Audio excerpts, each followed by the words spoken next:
to the normal thing, you do have checkpoints like every 2 parts of the level basically, so that was a lot easier. But then you have to do it without checkpoints and without getting hit, and that is kind of torture basically. And they were nice enough to put this one coin, or this one star bit actually. I am Prospector Gareth. I comb the desert for ancient relics. They fetch a hefty sum if they are in good condition. I'm not having any luck though. Those Morden are everywhere, and I'd sooner avoid them. Oh, first a prospecting business, and haven't I seen you before? It's a lot tougher than it used to be. Seems I have to search for longer to find anything of value, and I've had way too many close calls with those Morden. I've only found a few sellable items, and I'm running low on supplies. Worse, my canteen has sprung a leak. But if I return to Calrathia now, I'll never make a profit. I'd do near anything to replenish my stores. Yeah, returning to Calrathia now, I mean, that was like a 5-minute walk from here. But interesting. What is it you have over there? That, my friend, is a battered old Agalan relic. I found it in the ruins, half buried in sand. It doesn't look like much, but you never know. These things have special meaning to some, especially half-giants. Strange, that. Hey! I'm a half-giant. I guess that means it's good for me. So would you consider, you know, giving it to me? Maybe? Prospecting is rather thirsty work, and I'm running low on supplies. If you could bring me refreshment, I could... Bring me water. Okay. I'm still Do I have looking water? forward to replenishing... No, I don't. Okay. What was I saying? Okay. But, okay, now you have to do it without getting hit, which is great fun. And they were nice enough to put this one star bit at the very start of the level. You never actually need to use it, so you can basically tell by picking up that star bit every single time you start the level how many attempts you needed to get through it. And I only needed like 52 attempts to get it done, which was, yeah, that was fun. But I'm probably gonna have to record that at some point, because it definitely isn't as good as the first game, but it really is still a very amusing game. So if you haven't got it yet, it is fun, basically. It's just, if you haven't played the first one yet, well, actually you could probably play the second one first and then the first one. And in terms of level design, you'd think the first one was the second one, because it has more creative level design, but whatever. That's really all I have to say about Mario Galaxy 2. Then I watched the whole, well, a crap load of movies basically. First I watched Robin Hood, which I don't have much to say over. It was an okay movie. I don't actually remember if I've seen the original Robin Hood or actually ever read. I think the most I've seen of Robin Hood was a Let's Play by Shadow Awesome of the Robin Hood adventure game. So I'm not exactly in the loop in terms of how close it was to the original stuff, basically. But all in all, I thought it was a pretty amusing movie, albeit a bit long at times. But yeah, I thought it was fun. Then I watched Prince of Persia, which, in terms of movies based on video games, this is probably the best one I've seen so far. Which is not saying much, but all in all, I thought it was actually a pretty good movie. Well, they didn't really stay very close to the actual video game material, but I didn't really mind that, because if I wanted to play if I wanted to see the story of the video game, I just played the video game and I watched a movie about it. So I really didn't have much of a problem with that. The only problem I really had was the actor that played the prince, so to speak. He has the goofiest smile I've ever seen on any actor ever. Like, it's like watching a monkey, basically, every single time he smiles, and it just looked absolutely ridiculous.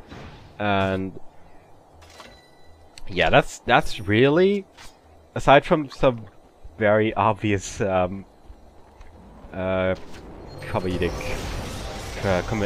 relief people, especially, well, once you see the ostriches, you'll know what I mean.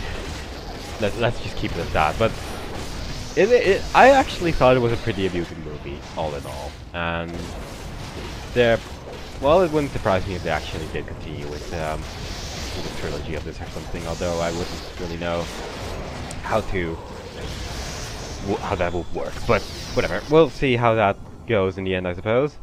Then I watched the 2 Twilight movies, which well, they're probably the best comedies I've seen in a while. I have to give them that. It was. I haven't laughed that hard over a movie in a long time, and it was just so ridiculous at some points. And I seem to have found myself in a puzzle. But the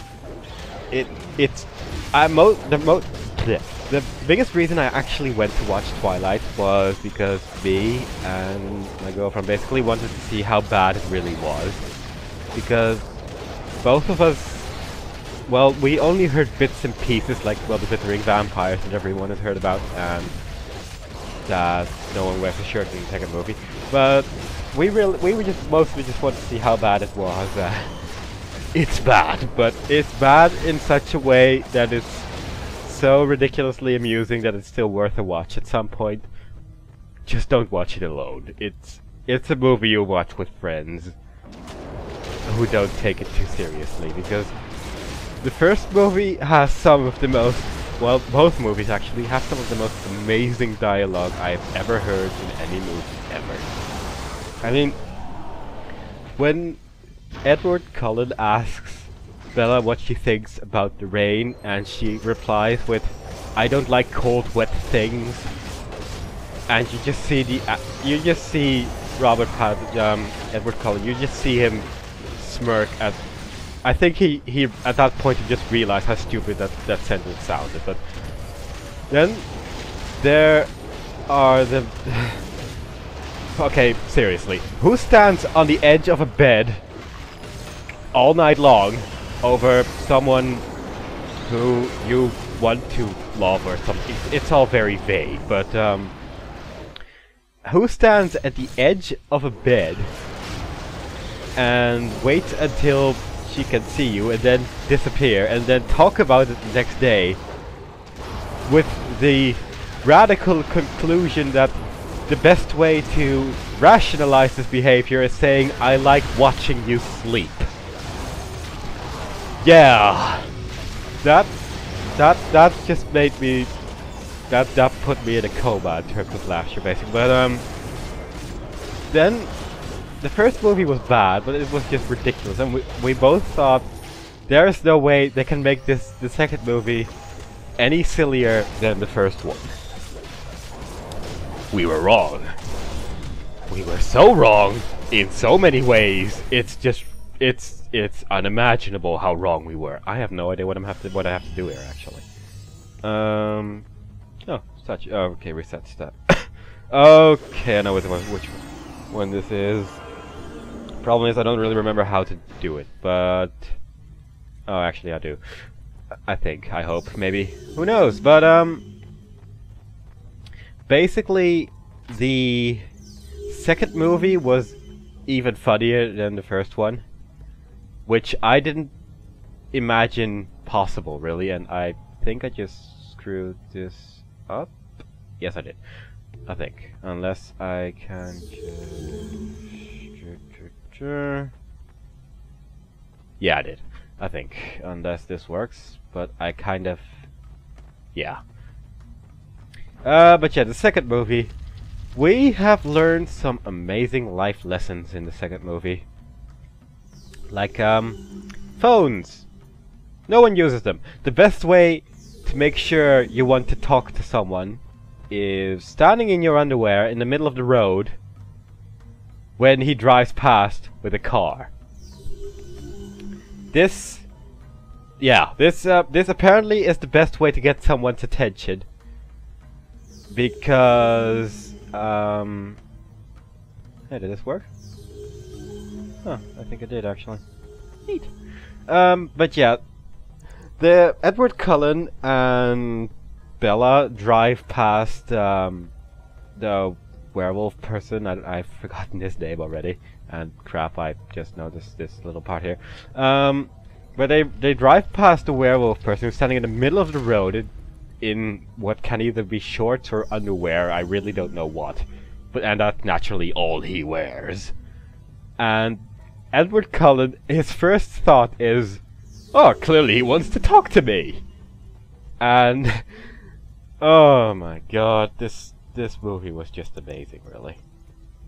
And I'm screwing this up.